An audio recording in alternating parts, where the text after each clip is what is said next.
How you doing, Met fans? This is John Arezzi. I want to welcome you to this preview of a brand new podcast launching just in time for the 2024 baseball season.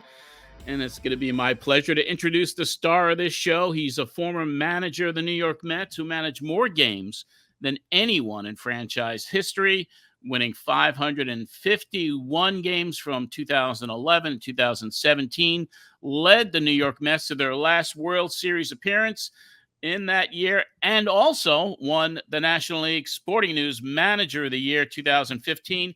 He also managed both the Houston Astros and the Anaheim Angels in his storied career.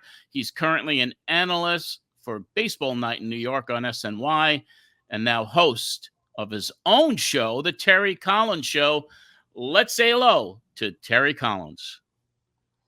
Hi, John. Hi, everybody. This is Terry Collins, and it's a great pleasure to be on the show, have my own show for the first time, and for the first time, attempt to share ideas in the past, tell you some stories, and certainly let's talk some baseball and have some fun with it. It's certainly been my life, and I'm looking to share some of those times with you guys as fans. Well, I can't begin to tell you how excited that I am to begin this journey with you, Terry. I've been a diehard Mets fan since 1966. Went to my first game that year.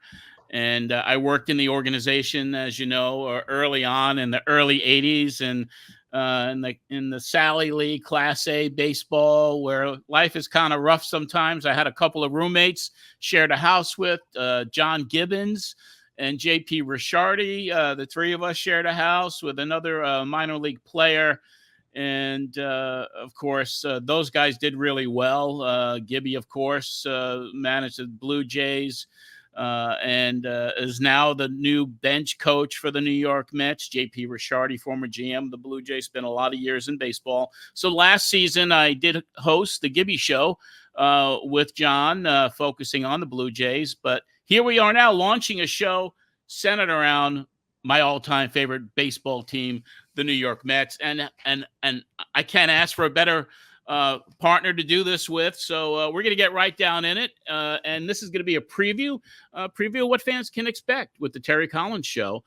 First question to you is, what excites you most about launching a show? Well, it's my first chance to get out on, in a podcast or social media to be amongst the people that are responsible for the success of the game, and that's the fan base. So to be able to have exposure to those guys, let them have questions, ask questions, let me kind of get inside some things that they're not aware of. The scouting side, the player development side, things that, everybody watches the Major League Club and lives and dies with their success, but there's a lot of things that go into making that club successful. And we want to talk about some of those things on this podcast. Yeah, right. We're going to go right into the manager's seat there and take you into the dugout and hear kind of an overview and to get the insights from somebody that's been in it. Went to the World Series, had such a storied career. And we're also going to bring on guests for you to talk to each and every week, a Talking with Terry segment. And how is it going to be for you now on the other side of that microphone, getting to actually be the person asking the questions this time? Well, one of the things, John, I want to do is I want to have some fun. I want to have some fun with it. I've been through the stressful sides of being on the other side, where twice a day for 7 years, I had to answer questions, and some of them were tough, and some of them, were not very well thought out, maybe by some guys. But you still had to answer them, and had to answer them professionally. So I'm looking for my opportunity to ask some questions about some of the guests that are going to be on, about their experiences. And I don't want to put anybody on the spot. I'm not trying to create any controversies here. This is about some fun and enjoying the sport. Yeah, I used to enjoy watching your post-game media scrums.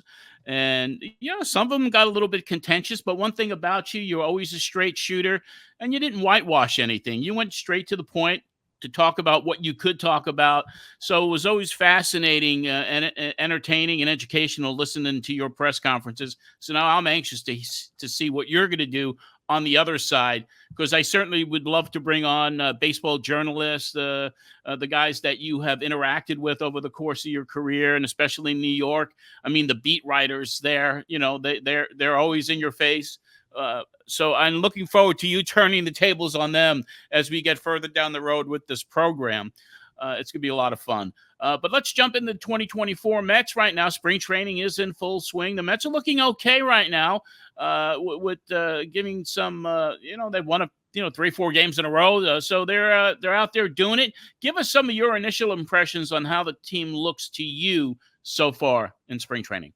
Well, so far, John, one of the things you do in spring training is, obviously you spend early in camp making sure guys get some at bats, and yet make sure they're working on the reps in the cages and doing the things to get their legs in shape and their timings, and offensively, or making sure the pitchers are getting their work on the side. So early in camp, it's really about showing the depth you have, and that's the thing I thought the Mets did this winter. They went out and they got a lot of pieces. They got a lot of guys. They brought a bunch of guys in who have got major league experience, who have a chance to make this ball club. Plus, with some of the moves they made last year, they brought some very, very talented minor league players.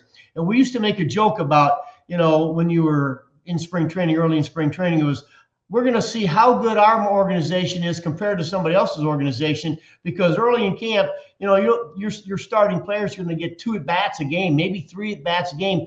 And the game's decided by who's got a better bench, who's got better young players, who's got better extra players. And the Mets are showing right now the depth is playing. I don't even, I watch some of the games, and I don't even recognize any of the names, except I know that these guys have got some big league experience, and some of the minor leaguers that they're bringing over are talented guys. And that's why they're off to a great start in spring training. But what you do is you kind of build this up, and as everybody starts to get in shape, that last 10 games of spring training, you start to see, really what kind of a club you're going to have. Yeah, I was at spring training camp last week, as you know, and got to get together with you a few times, and I was fascinated because the real work is behind the scenes. It's in the batting cages. It's the practice. There's all the drills that are taking place on 4 or 5 fields simultaneously.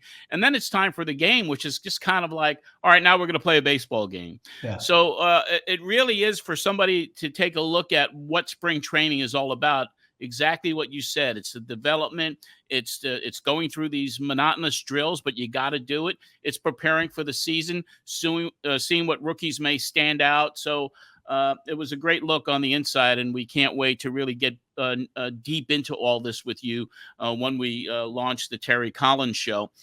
Getting to the 2023 Mets, obviously a disappointing season. Team winning just 75 games, spending a lot of money, the biggest payroll in the history of baseball.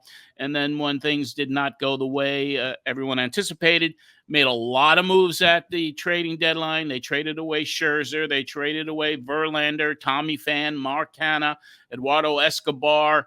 But they got some very impressive prospects in return who will make an impact as early as this season. And you're seeing them right now on the field in spring training.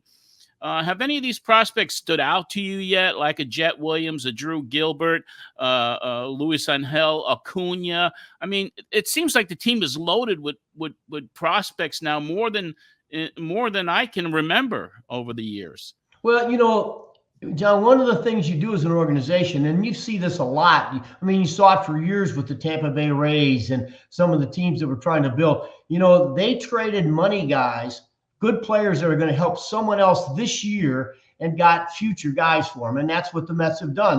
They thought last year at one time, hey, look, this is not what we're not going to expect to win.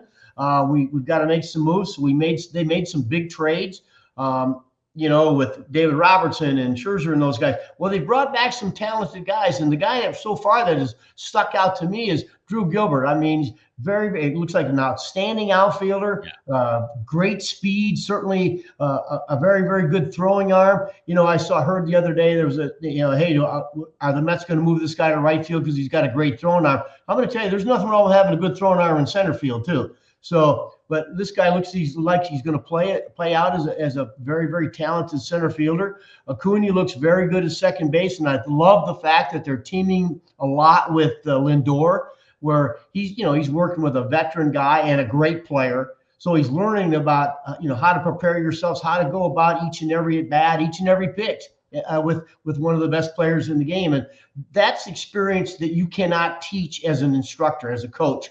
One of the things we've said for years, you cannot teach the speed of the game. You have to be a part of it and feel it. And when you're out on that field and you're with a guy who can slow the game down as Lindor does, it's a great experience for Acuna. So, those guys, and we're going to look at, we've seen some good arms in camp so far, some minor league guys that have good arms. But again, you just let them have some experience, let them get ready, and then you got to go let them play.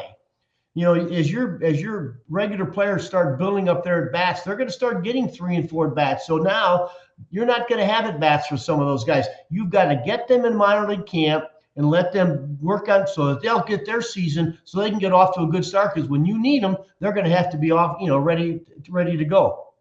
Yeah, there's a whole crew of guys that are very excited and anxious to get to that major league level. They're not that far away, so it's going to be really exciting to watch it unfold, especially with these young kids as they're getting ready to hit the show, so to speak. The Mets have a new president of baseball ops, David Stearns, the guy that Steve Cohen wanted, I guess, since he bought the franchise. He's got him now.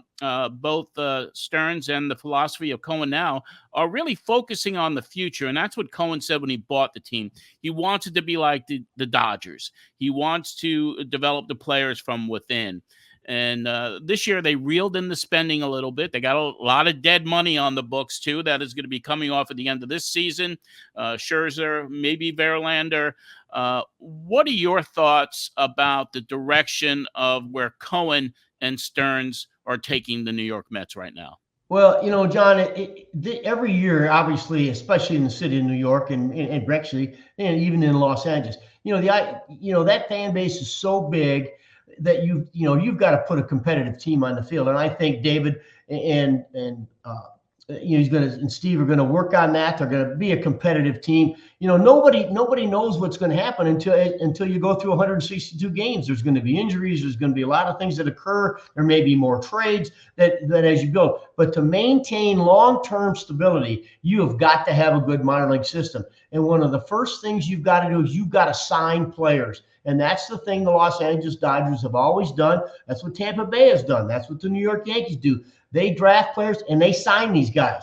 They don't let them get away to go to, if they're a high school kid and go to a college, or if they're a college guy, return another year. They sign those prospects, and then they start to develop those prospects. And the more you can get those guys that you really feel are going to be major league talented players, you've got to get them in your system. You've got to get them to understand the game, and so go out and sign them. And I think that's where what David has done. Certainly, he had to do that in Milwaukee. They didn't have the budget that he could maintain some of their big price guys, so they had to build their minor league system up. So when they called a player up, and you see one of the teams probably that does it better than anybody, the St. Louis Cardinals. Every time they bring a minor league player to the big leagues, he's ready to play. He plays successfully at the major league level, and I think it's the way they train their players in their minor leagues. They get them ready, but when they call them up, John, they play them. They don't set them on the bench. You got to think about a young man who in the minor leagues plays every single day. He gets in those routines, and we'll talk a lot about the routines these players have.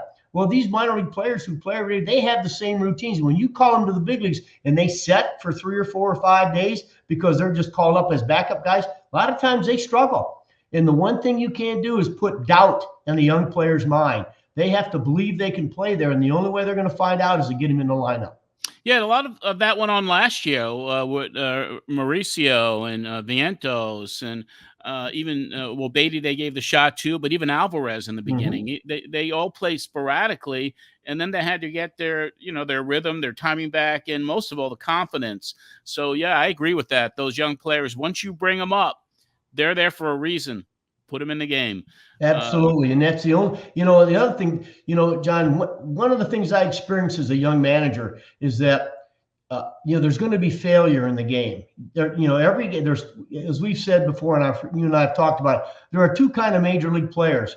There are the ones who've been humbled and the ones who will be humbled.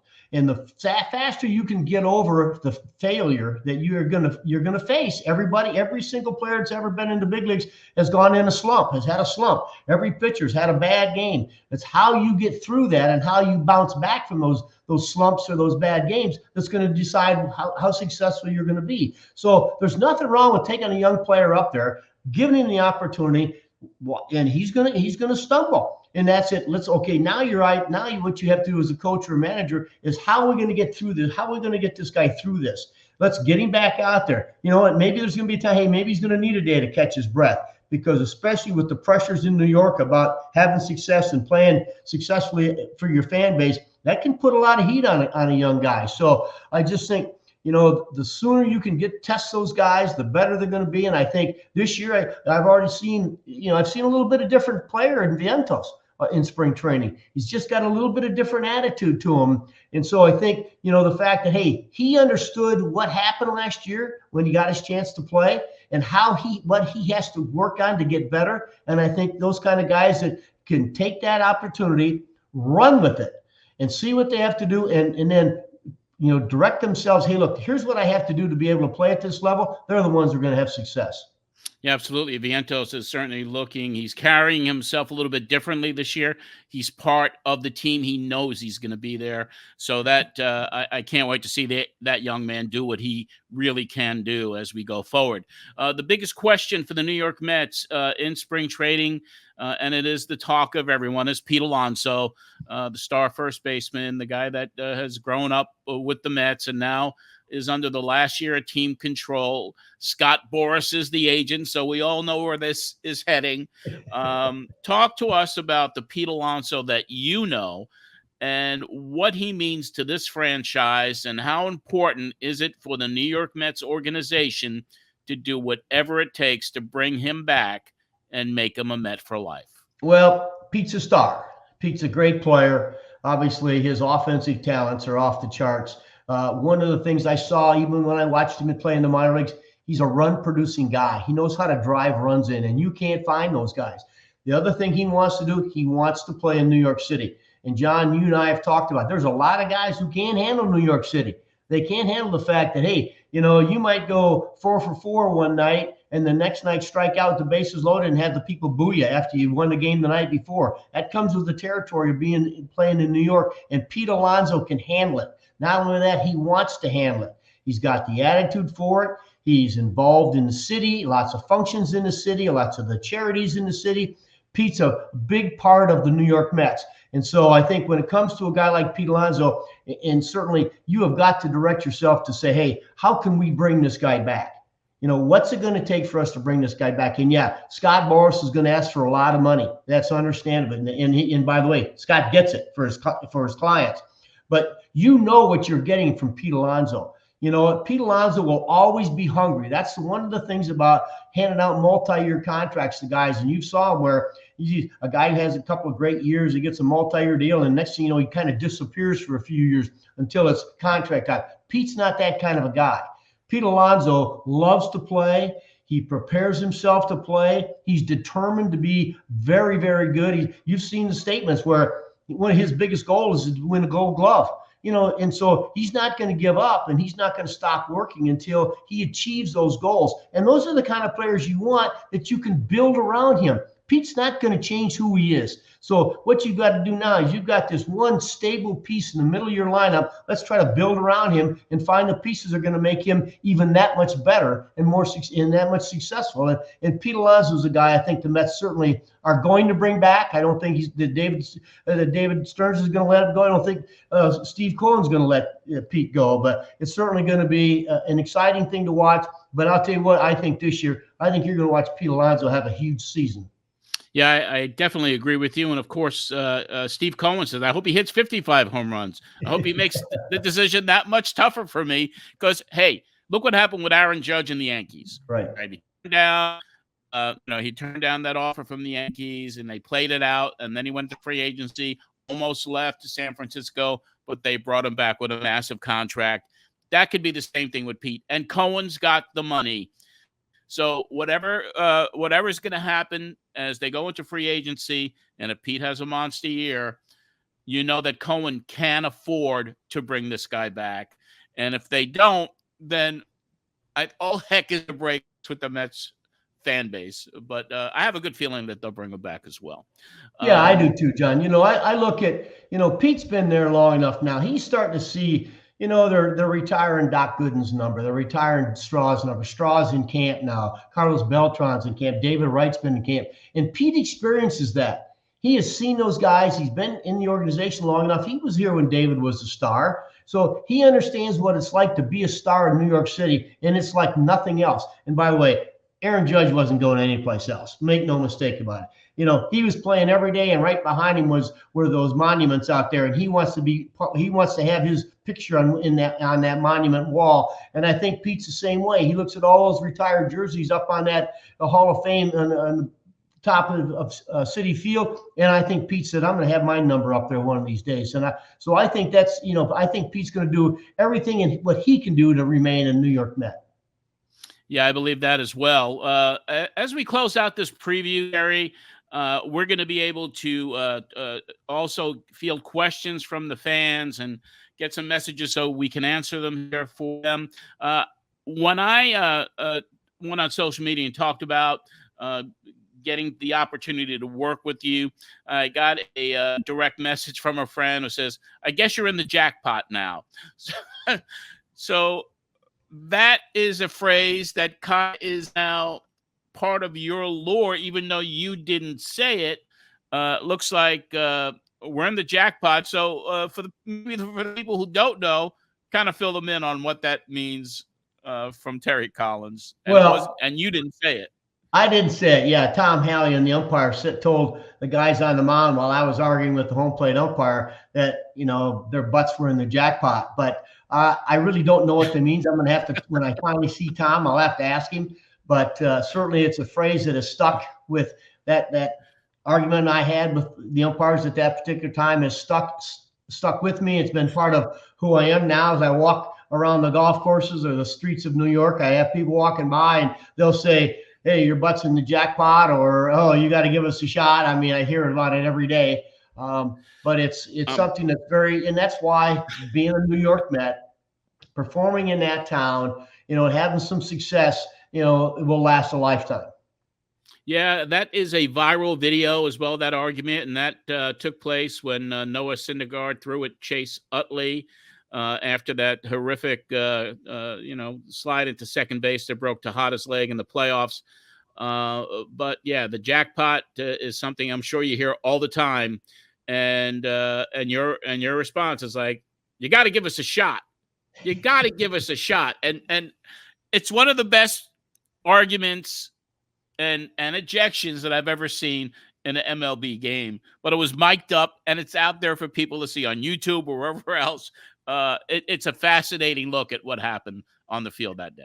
Yeah, it was, I'm very unfortunate that, Noah got ejected on the pitch because it was a big game against the Dodgers. And, and obviously it was the first time we'd seen Chase Utley since he broke Tejada's leg. But, one of the things I learned for a long time ago when I started managing in the major leagues is the umpires. And now they're obviously with replays and all of the other things that are going on, their game has changed also. I got that. But one of the things those old umpires knew, they knew the game, John. They knew the game, and they knew that when something happened on the field that, wasn't kosher necessarily to the game, and, they knew that there was going to be some type of retaliation. And they used to say, you get one shot, and then we're going to put an end to this. And we never got that shot until that time. And then Noah got ejected, and so did I. But so it's kind of lived with me forever. And I wasn't mad at Tom Hallion. I've known Tom Hallion for years and years, and he's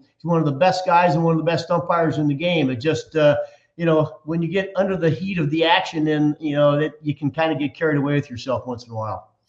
Yeah, we hope maybe we'll bring Tom on, and that would be a really fascinating episode on the Terry Collins Show. And Terry, we look forward to a great season covering baseball with you and giving the Met fans the opportunity to hear directly from someone who was such a huge part of the New York Mets and their historic franchise history. Terry, I want to remind everybody out there also that you're now on social media. So I'll give your handles out for the Terry Collins Show. You can go to X, formerly Twitter, go to Instagram, and both of those accounts you could follow Terry at Terry Collins _10 on both Instagram and on X, formerly Twitter. And there'll be a post on there. Follow Terry, share it, spread the word that Terry Collins has his own show, the Terry Collins Show, which is debuting right in time for the 2024 baseball season. Terry, it's a pleasure to be with you, and this is the first of many. We're going to have a great season. Thank you, John. I'm looking forward to it, and I think it's going to be a lot of fun. Yes, it is. Until next time, when we officially debut the Terry Collins Show, this is John Arezzi for Terry Collins. Let's go Mets.